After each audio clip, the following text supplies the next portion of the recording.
C'est l'attitude de Joseph devant l'humiliation et le rejet de ses frères. L'attitude de Joseph devant l'humiliation et le rejet de ses frères. On va lire dans Exode, chapitre 37. Exode, chapitre 37, versets 3 à 4. Est-ce qu'on peut se lever pour le respect de la parole du Seigneur? Exode chapitre 37, verset 3 à 8, il est écrit: Israël aimait Joseph plus que tous les autres fils, parce qu'il avait eu dans la vieillesse et il lui fit une tunique de plusieurs couleurs. Ses frères virent que leur père l'aimait plus que tous, et ils le prirent en haine. Ils ne pouvaient lui parler avec amitié. Joseph eut un songe et il le raconta à ses frères qui le haïrent encore davantage. Il leur dit: écoutez donc ce songe que j'ai eu. Nous étions alliés des gerbes au milieu des champs, et voici ma gerbe se leva et se tint debout, et vos gerbes l'entouraient et se prosternèrent devant elle. Écoutez, verset 8, ses frères le dirent: est-ce que tu régneras sur nous? Est-ce que tu nous gouverneras? Et il le haït encore davantage à cause de ses songes et à cause de ses paroles. Que le Seigneur vous bénisse. Bien-aimés, dernièrement nous avons parlé par la puissance du Saint-Esprit qui nous a éclairé. Comment comprendre les plans invisibles de Dieu, parfois dans nos épreuves, dans les situations difficiles. Et nous avons pris le cas de Joseph. Joseph était dans le plan parfait de Dieu. Joseph n'a pas échappé, malgré qu'il était dans le plan parfait de Dieu, mais il n'a pas échappé aux obstacles. Joseph a été confronté par des situations compliquées. Bien. Ayant été dans le plan parfait de Dieu. Joseph a subi l'humiliation. Joseph a subi le rejet, la honte. Joseph a subi la haine de ses frères. Joseph a même subi la mort. Il est passé à côté de la mort.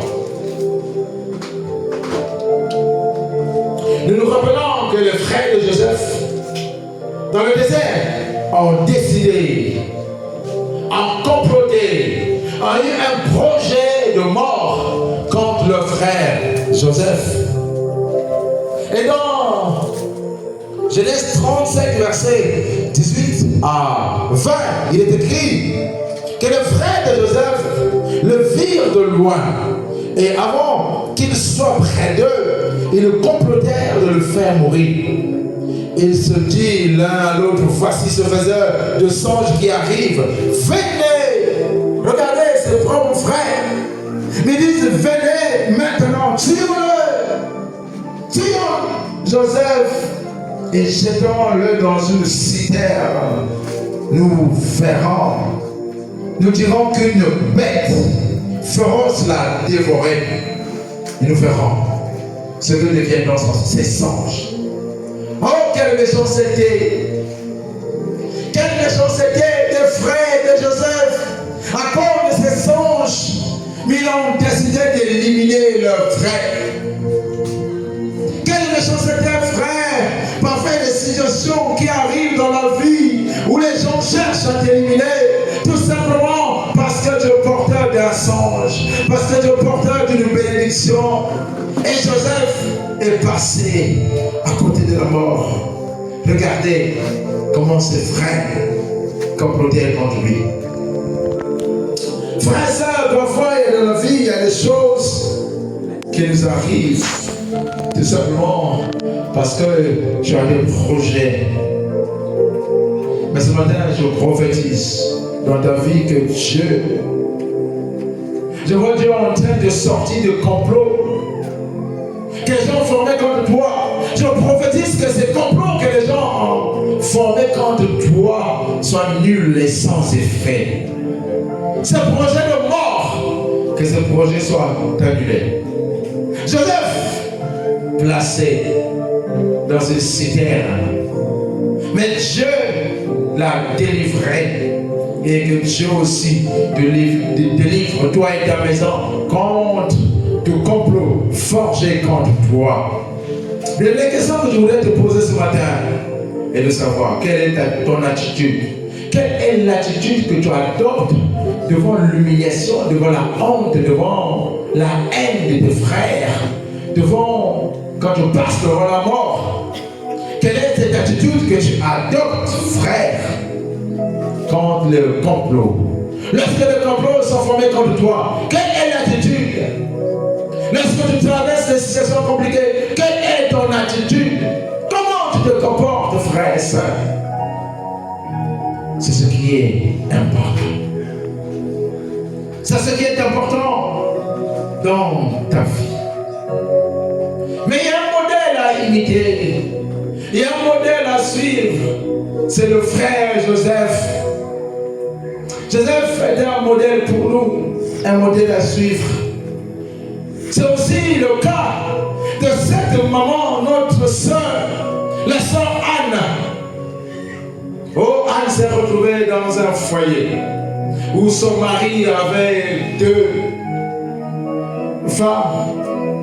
Il y avait Pénina d'un côté qui pondait des enfants, qui avait des enfants, et de l'autre côté il y avait une servante de Dieu, maman Anne, qui n'avait rien, qui était stérile. Je veux dire à quelqu'un, ne pense pas que tu finiras dans la stérilité. Dieu te donnera les enfants.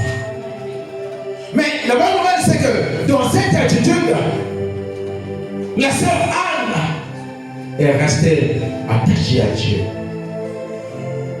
La sœur Anne ne s'est pas détournée. Elle est restée fidèle à Dieu. Dieu l'a visitée. Et je prie que Dieu te visite. Mais lorsque Dieu a visité la sœur Anne, Anne a chanté pour le Seigneur. Anne s'est levée. Écoute ce que Anne va dire. De la poussière, il restaure le pauvre du fumier. Il relève l'indigent pour le faire asseoir avec les grands. Et il leur donne en partage un trône de gloire. Et je prie que le Seigneur te fasse asseoir avec les grands. Et je prophétise que tu ne finiras pas ta vie telle que tu es. Tu ne finiras pas ta vie dans la honte, dans l'humiliation. Parce qu'il y a une grandeur qui t'attend. Dieu te fera asseoir avec les grands. Il y a un trône de gloire qui t'attend. L'humiliation va te quitter parce que tu sortiras de l'humiliation. Tu sortiras de ces choses et tu témoigneras la grandeur de ton Dieu. Mais maintenant, ces épreuves, Joseph a été caractérisé par quelques points forts. Il y a eu quelques points forts qui ont caractérisé Joseph, malgré que ses frères l'ont rejeté, malgré que ses frères ont voulu le tuer, malgré qu'il a été vendu, il a été humilié. Mais il y a eu des points forts. Et l'un des points forts, nous allons peut-être citer 4 ou 5 de voulant. L'un des points forts, c'est que Joseph a gardé silence. Bien dans les épreuves, parfois garde le silence. Nous voyons dans Exode, dans Genèse plutôt, Genèse 37, 23, 24, nous voyons ici Joseph dans le désert est en train d'être dépouillé. La Bible dit qu'on a enlevé la tunique qu'il avait. Cette tunique de 1000 couleurs qu'il avait. C'est comme le Seigneur Jésus-Christ. Oh, il a été dépouillé. La Bible dit qu'on a pris son son habit. On a déchiré son habit, sa tunique. Et Joseph, nous le voyons dans le désert, ses frères ont décidé de l'enlever l'habit que son père lui avait acheté, cette tenue. Il y a des gens dans la vie qui cherchent à te dénuder, qui cherchent parfois à te ridiculiser. Mais garde le silence. Et nous voyons qu'ils ont pris David et Joseph, ils l'ont jeté dans une citerne. Mais bien aimé, de tout ce qu'ils lui ont fait, la Bible dit que Joseph est resté silencieux. Joseph n'a pas parlé. Frères et sœurs, il y a certaines situations que tu vis où tu n'es pas obligé de parler. Tu n'es pas obligé de répondre. Tu n'es pas obligé de te justifier. Laisse Dieu te justifier. Laisse Dieu répondre à ta place. Il y a certains cas, tu n'es pas obligé. Mais il y a quelqu'un qui est capable de répondre à ta place. Il s'appelle le Seigneur Jésus. Lorsque tu traverses certaines situations, c'est que la chose sur laquelle tu devrais veiller, c'est ta langue. Bien aimé, ta langue peut te détruire. Ta langue peut faire que même le plan que Dieu a pour toi puisse avoir des difficultés pour s'accomplir. Ta langue, les mots que tu sors lorsque tu es fâché, demain tu peux les regretter. Lorsque tu es fâché, veille sur ton langage. Veille sur ce qui sort de toi. Veille sur sa frère. Ce que tu dis aujourd'hui peut te réclamer demain. Et vous dites, mais pourquoi? Pourquoi est-ce que j'ai dit ça? Pourquoi j'ai dit ça? Il ne fallait pas. La Bible dit que la colère, c'est une coupe de folie. C'est pourquoi quand je suis fâché, je garde le silence. Parce que dans la colère, tu peux dire les choses en réalité que tu ne voulais pas dire. Et demain, après-demain, ta conscience va commencer à t'accuser et vous dire, mais il ne fallait pas que je prenne telle décision, il ne fallait pas que je dise ça. Alors, quelle que soit la situation qui t'arrive, sois comme Joseph. Joseph a gardé silence. Joseph, il ne s'est pas justifié malgré ce qui lui est arrivé. Deuxièmement, Joseph est resté un serviteur loyal, fidèle, intègre, non seulement devant son maître Potiphar, mais devant Dieu. Joseph est resté loyal. Il est resté et demeuré fidèle, intègre. Mais nous voyons Joseph vendu par les Madianites auprès de l'officier Potiphar. Mais Joseph a servi son maître avec loyauté, avec fidélité, avec intégrité. C'est Joseph, malgré qu'il a été vendu, il n'est pas allé là pour dire non, ça ce n'est pas ma vie. Joseph est resté à son âge de 17 ans. Il est resté un jeune adolescent, mais il est resté calme, loyal. Bien aimé, nous pouvons voir la loyauté, la fidélité, l'intégrité de Joseph grandement manifestée lorsque la femme de Potiphar va lui faire des avances. La femme de son chef a voulu coucher avec lui. Joseph est un gars, un jeune homme beau, très élégant. Et voilà comment la femme de son maître va tomber amoureuse de ce jeune homme.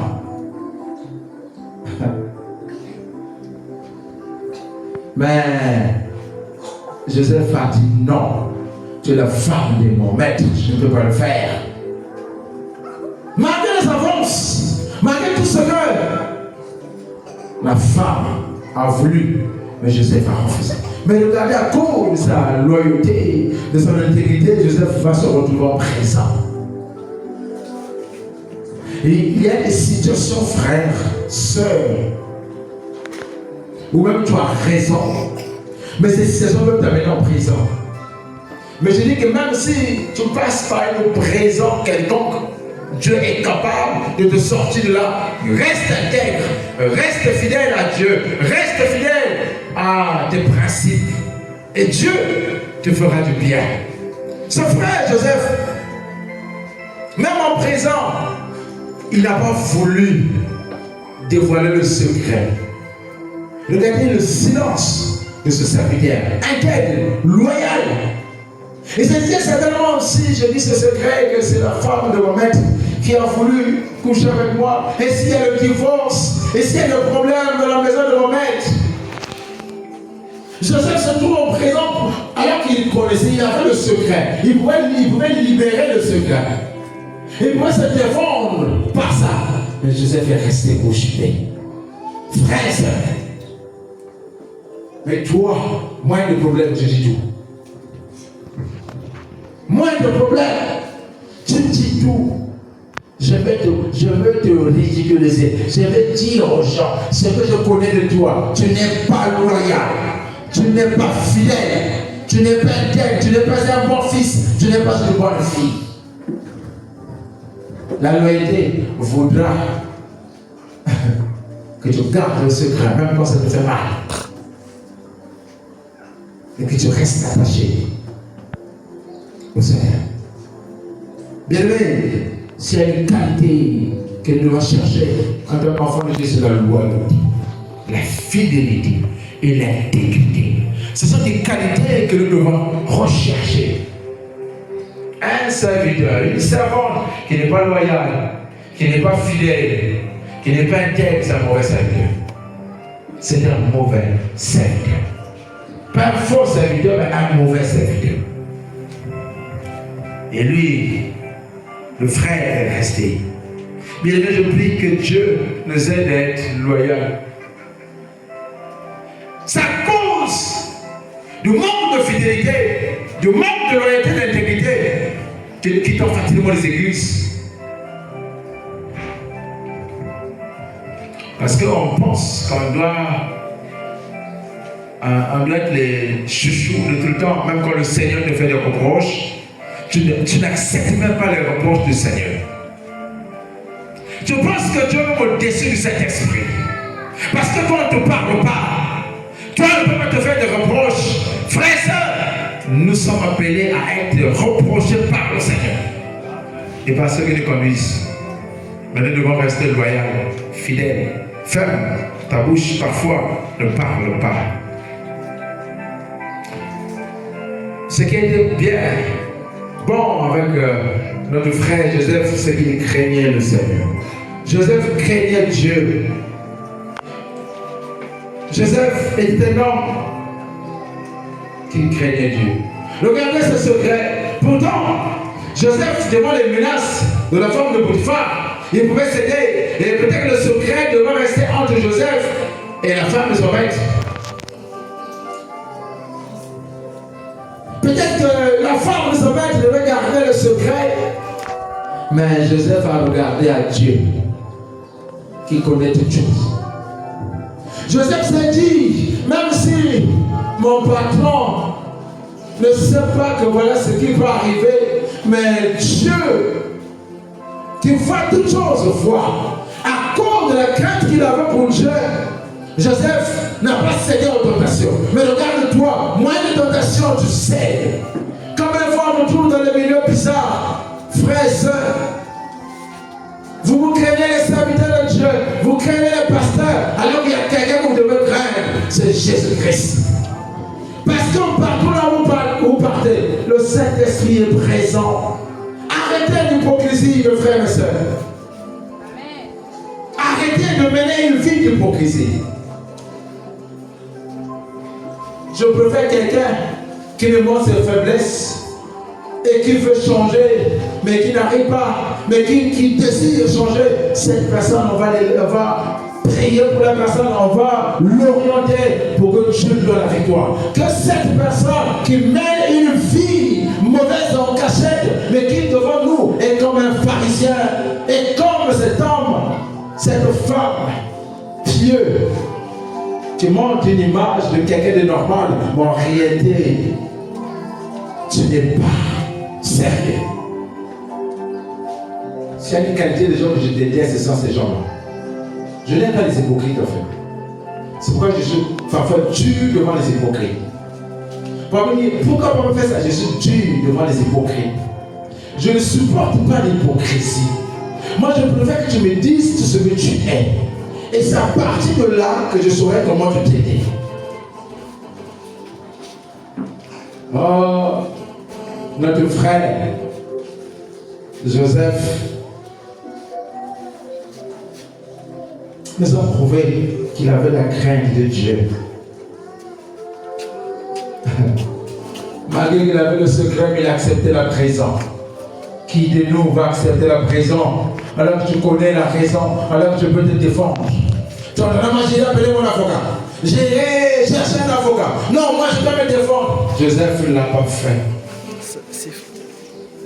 Joseph, il ne l'a pas fait. La question que je vais te poser, comment te comportes-tu devant la tentation lorsque tu traverses les épreuves? Comment te comportes-tu, frère et sœur, devant la tentation? Ah, frère, comment te comportes-tu devant cette belle fille que tu es? Cette belle, oh, quand tu la vois, c'est comme si c'est quelqu'un qu'on a fabriqué, je ne sais pas, avec une matière première précieuse. Oh, quand tu la vois, tu penses que c'est la plus belle de l'univers.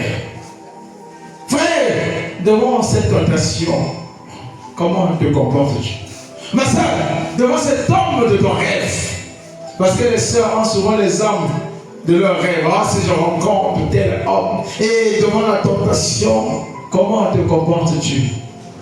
Je vais demander pardon à Dieu après. Je pêche d'abord, et puis, Seigneur, c'était plus fort que moi. Non, c'était pas plus fort que toi. Bien-aimé, c'est devant les épreuves qu'on reconnaît que si nous sommes fidèles à Dieu. C'est devant les épreuves, devant les tentations, que tu dois savoir si vraiment tu aimes Dieu. Ce n'est pas quand tu manges, tu es là, il n'y a pas de tentation. Tu viens à l'église, moi je suis sainte, je suis saint, c'est faux. Non, frère. Mais quand tu mets les épreuves devant toi et on va entendre les paroles qui vont sortir de toi, on va voir comment tu vas commencer à t'agiter. On va voir comment tu vas commencer à mettre les codes dans ton téléphone. Et parce que le téléphone a des codes. Et qu'est-ce que tu caches dans ton WhatsApp? Frère et sœur, quelles sont les vidéos qui sont dans ton WhatsApp? Quelles sont les images que j'envoie aux copains, aux copines? Ton WhatsApp. Pourquoi tu as mis les codes? Votre messagerie est bloquée. Dès que le téléphone sonne, même si le message vient, personne ne peut ouvrir. Tu as tout bloqué, tout verrouillé. Tout verrouillé. Pourquoi? Parce que tu n'es pas un vrai enfant de Dieu. Parce que tu sais qu'il y a des secrets que tu caches. Il y a des secrets. Regardez. On vient à l'église. Mais si je peux décider seulement de prendre votre téléphone, vous allez voir ceux qui vont fuir. On va dire, papa, ça c'est ma vie privée. On va fuir, on va chercher la porte là-bas. Dans le Seigneur, il n'y a pas de vie privée. Parce que d'abord, le Saint-Esprit voit tout. Il voit tout. Tu mets ta vie privée devant le pasteur. Mais ne crains pas le pasteur, respecte-moi, mais crains le Seigneur. Amen. Crains le Seigneur, frère. Les gens ne veulent pas craindre Dieu, mais ils veulent craindre le pasteur. Mais je ne suis pas dans Dieu. Ce n'est pas moi qui est mort pour toi. Je suis qu'un serviteur de Dieu. Moi-même, j'ai des faiblesses et je prie que Dieu me donne force. Nous courons tous vers la perfection. Frère, c'est qu'est-ce que vous cachez? Qu'est-ce que vous cachez? Et il y a certains qui sont dans l'église 2 à 2. Ils ont des secrets seulement que les 2 connaissent. Quand une 3e personne veut venir, ils veulent intégrer le groupe, on le repousse ou on la repousse la personne. Parce qu'on ne veut pas que les secrets soient dévoilés. Mais après, c'est au résultat qu'on connaisse les gens. Et Dieu finit par exposer les hypocrites. Je prie que Dieu expose tous les hypocrites de cette église. Amen. Vraiment, Seigneur, s'il te plaît, avant la fin de cette année, expose-moi tous les hypocrites. Ceux qui mènent double vie, Seigneur, expose-les. S'il y aura des coups doubles de grossesse, s'il y aura, je ne sais pas quoi, les autres vont pas l'attraper. Oh, il y a une histoire qui m'a fait du bien. Ça s'est passé quelques mois. J'étais au boulot, à midi, Kangambio, il y avait un monsieur qui s'était collé avec une femme de Trouy.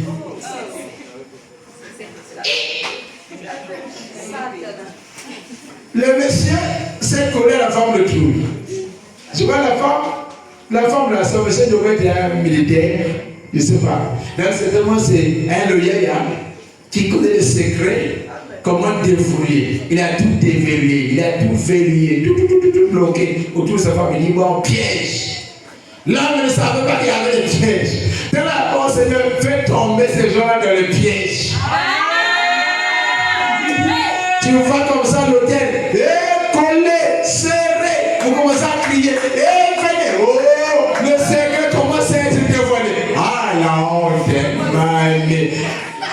Bolumbu, et lui dit Banga. Les hommes viennent te trouver là.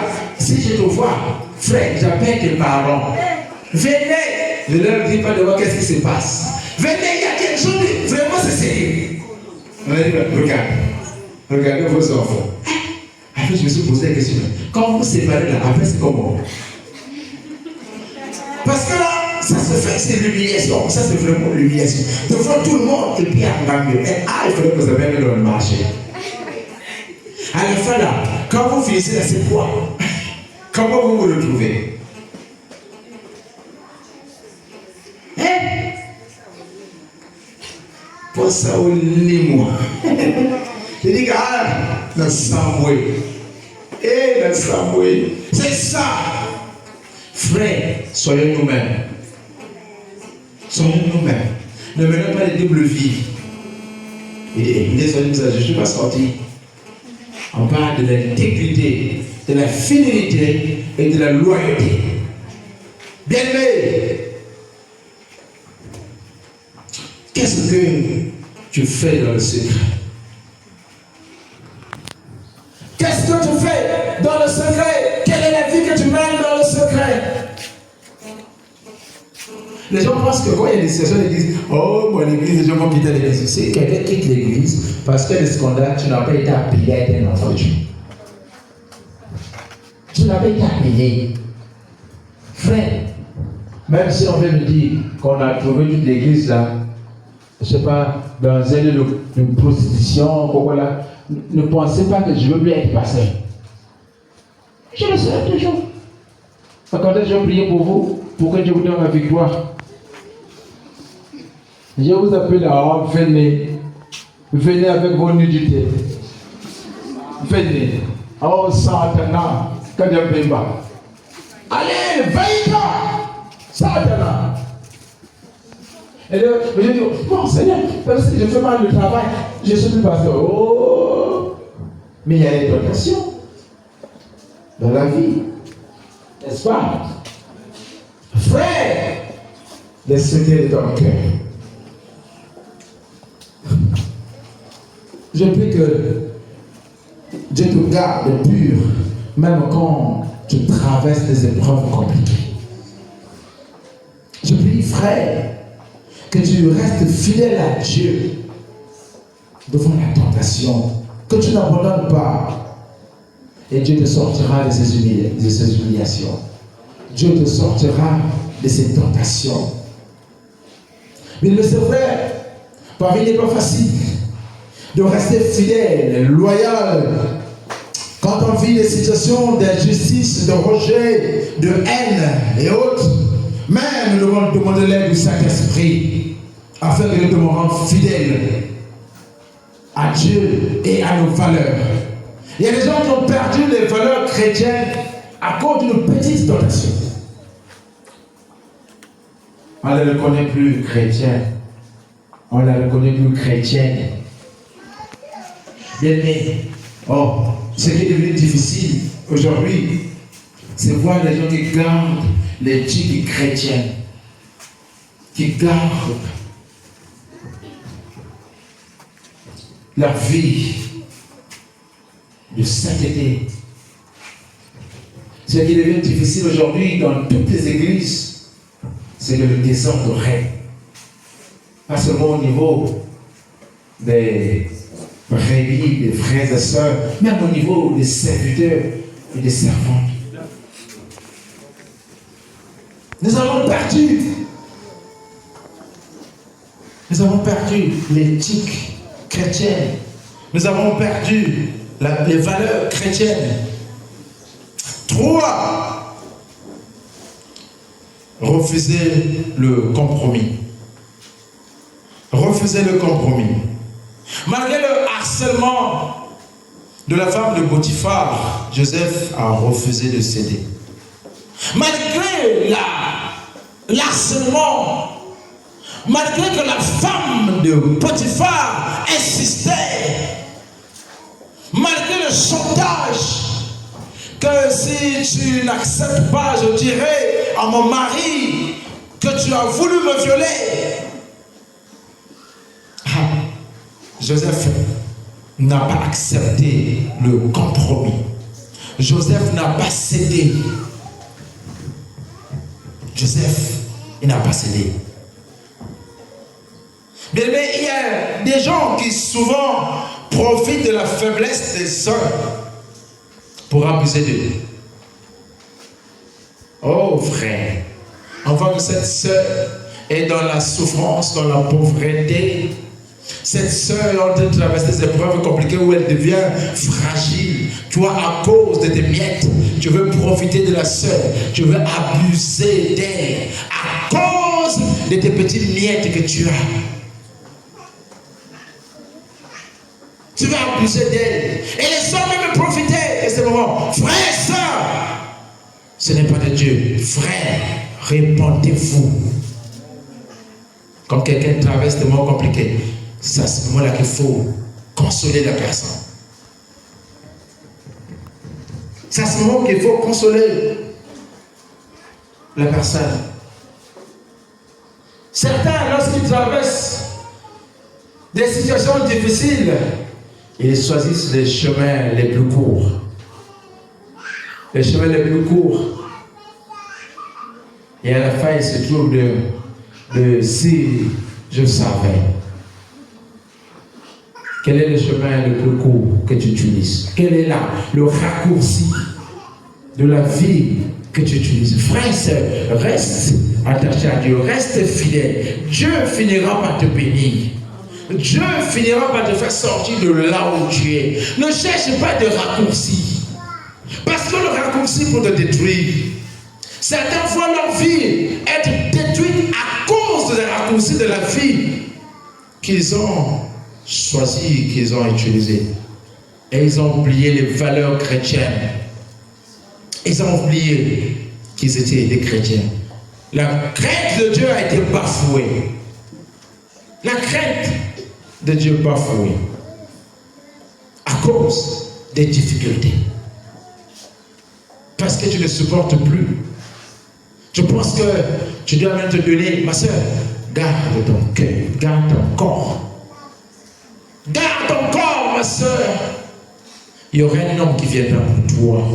Ne cède pas ton corps à n'importe qui. Ne cède pas ton corps à cause de difficultés. À cause de difficultés, ma soeur. Ne cède pas ton corps à n'importe qui. Sinon, tu deviendras comme un marché où chacun vient prendre, chacun vient acheter. Et puis dans le marché, vous savez ce qu'on retrouve la poubelle. Tu finiras par être rejeté. Tu deviens une poubelle. Parce que tout le monde racontera une histoire sur toi. Quel est ton honneur? Quel est ton honneur? Il y a certaines sœurs qui ont vu leur mariage être brisé, leur relation être brisée à cause de leur passé, à cause du désordre qu'ils ont mené. Après, l'homme m'a dit, tu veux penser là? C'est la mère de là-bas. Oh! Bien-aimé, il y a certaines sœurs, certains frères, à cause de leur âge, ils cherchent à prendre n'importe qui.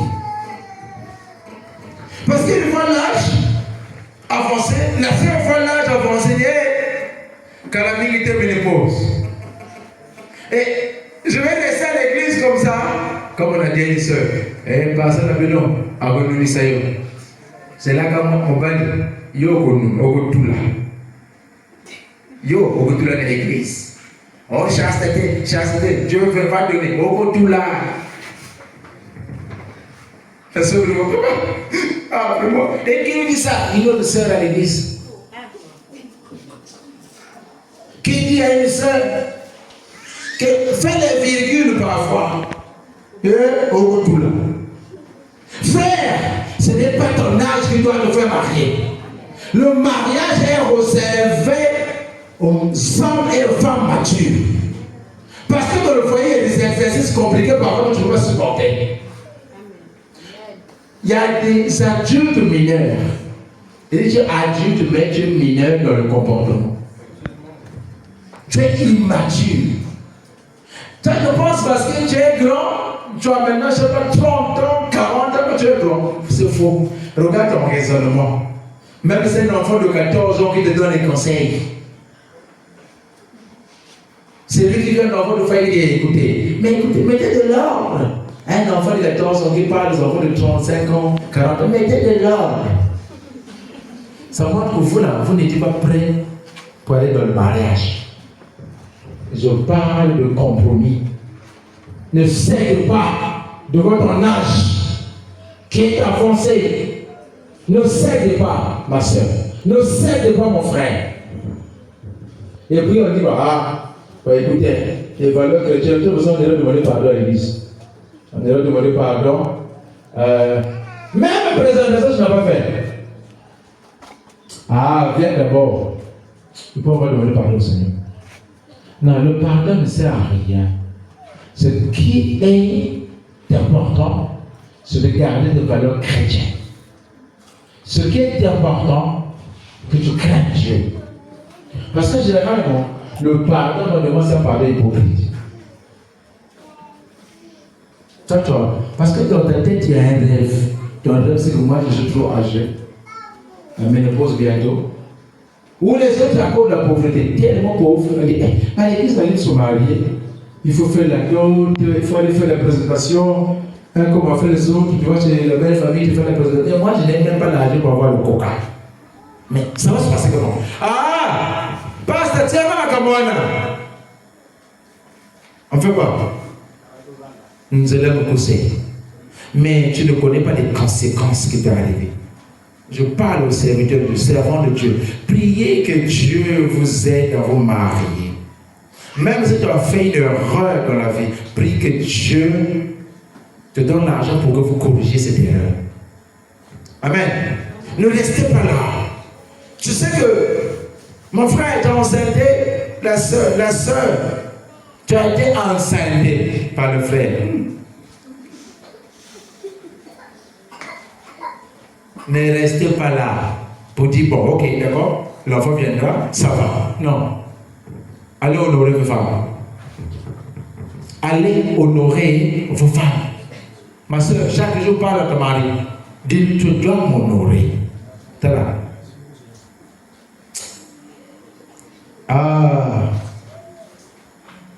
Faut dire. Dis-lui, tu dois m'honorer. Tu dis, mais il n'y a pas d'argent, on va prier. Mais la prière, ça ne donne pas l'argent. On peut prier ici, l'argent ne va pas descendre du ciel. Fais quelque chose. C'est à travers ce que tu fais que Dieu va te bénir. Ne viens pas remplir l'église, tu viens ça chaque matin. Tu viens de 6h à 18h. L'argent ne descendra pas du ciel. Le pasteur ne te donnera pas l'argent. Ce n'est pas l'église qui fait épouser les gens. C'est toi-même. Et puis, vous les hommes là, qui aimez que vos parents vous épousent les femmes, vous êtes des lâches. Un homme qui compte sur ses parents pour épouser sa femme, c'est un lâche. Mais ta femme, elle ne serait pas respectée. Et moi, j'ai pris 1 million. Je te donne pour que tu épouses Véron. Après le jour, Véron va me faire la bouche. Je dis, hey, Véron, 1 million. Si tu offres, c'est moi qui ai donné 1 million. Les parents peuvent vous aider, mais ne comptez pas sur les parents. Amen. Ne comptez pas sur les parents. Je commence à faire les calculs. Mon papa a beaucoup d'argent. Donc, s'il me donne 2 millions, tu ne pas de femme, pourquoi papa donne 2 millions? Oh, mon frère, ma soeur. 4. Joseph a gardé sa foi. Joseph a gardé sa foi. Joseph a fait 2 songes. Il a eu 2 songes quand il était chez ses parents. Et malgré les tribulations, malgré l'humiliation, malgré la honte, Joseph n'a pas oublié que Dieu avait dit qu'il va l'élever. Joseph a gardé cela. Mon frère, ma soeur, je veux dire à quelqu'un, qu'est-ce que Dieu t'a dit? Il y a des gens parmi nous qui ont ainsi dit l'Éternel. Dieu t'avait révélé même ta vie, ton ministère. Dieu t'avait révélé quelque chose. Mais à cause de cette difficulté, à cause de cette épreuve, regarde comment tu te détournes de ce que tu t'avais dit. Regarde, toi-même. Parce que tu n'es pas resté constant. Tu n'es pas resté fidèle. Tu n'es pas resté loyal. Parce qu'il y avait l'intégrité en toi. Et les songes que Dieu t'avait fait voir, regarde comment les songes deviennent difficiles à réaliser. Les songes devaient être dans la volonté parfaite de Dieu. Mais à cause de l'instabilité dans leur vie, à cause des sélections, à cause des épreuves qui se sont passées dans leur vie, voilà, ils commencent à s'attendre à la seconde gloire, à la volonté permissive. Oh, bien-aimé, mais je dis à quelqu'un, même si je tombe en cette volonté, Dieu te bénira, mais reste fidèle, reste loyal. Tu es tombé une fois, ne cherche pas à tomber 2 fois. Reste fidèle. Et la foi que le songe que Dieu t'avait montré, ce que Dieu a dit, ça s'accomplira. Même si dans le passé ça ne s'est pas accompli, Dieu pourra l'accomplir aujourd'hui dans ta vie.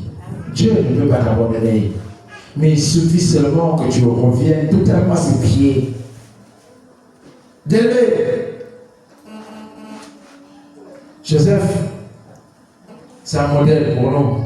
Joseph a vu ses songes être réalisés. Il a été placé à la tête. Je veux dire à quelqu'un, qu'est-ce que Dieu t'a dit? Quelle est cette parole que tu as entendue de Dieu? C'est qu'il y a certains qui ont entendu une voix de Dieu leur parler, une voix leur parler. Mais ils veulent passer à côté de cette voix de Dieu. Tu ne peux pas aller dans ta grandeur si tu n'as pas la foi sur ce que Dieu te dit. Les hommes peuvent vouloir te ridiculiser, te haïr, te rejeter, t'humilier. Mais si tu as ainsi dit l'Éternel, ça veut dire que tu marches avec Dieu.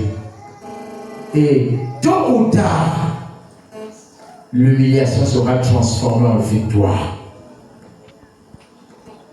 L'humiliation sera transformée en victoire. De la poussière à la gloire. Dieu est celui qui prend les gens dans la poussière et te faire asseoir avec les grands de la poussière à la gloire. Bien-aimé, quelles sont les humiliations que tu es en train de vivre? Ma soeur, mon frère, quelles sont les humiliations que tu es en train de vivre? Quelles sont les situations que tu es en train de traverser? Qu'est-ce qui te dépasse? Ce matin, le Seigneur est là. Ce matin, le Seigneur veut enlever la honte en toi, l'humiliation. Ce matin, le Seigneur veut que tu reviennes totalement à lui, que tu gardes ta loyauté, ta fidélité, ton intégrité, malgré ce que les hommes disent contre toi, malgré les rejets de tes frères, même de ceux qui pensaient être des gens qui ne pouvaient pas te trahir. Mais Dieu est là. Dieu est là. J'aimerais que tu pries